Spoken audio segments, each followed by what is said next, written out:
Pemirsa, PJ Ketua Dewan Kerajinan Nasional Daerah Dekranasda Aceh Hajah Safriati SSI MSI mengajak seluruh peserta pemilihan Agam dan Inong Aceh untuk mempromosikan potensi Aceh di kancah nasional dan internasional. Menurut Safriati, para peserta tersebut merupakan duta yang akan memperkenalkan berbagai keunggulan Aceh seperti pariwisata, kuliner, dan kebudayaan.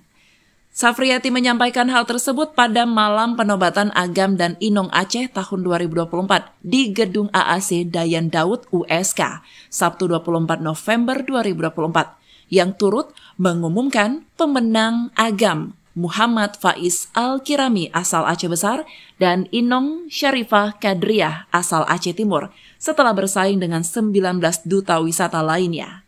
Safriati juga menekankan pentingnya peran Agam dan Inong dalam mempromosikan Aceh melalui media sosial.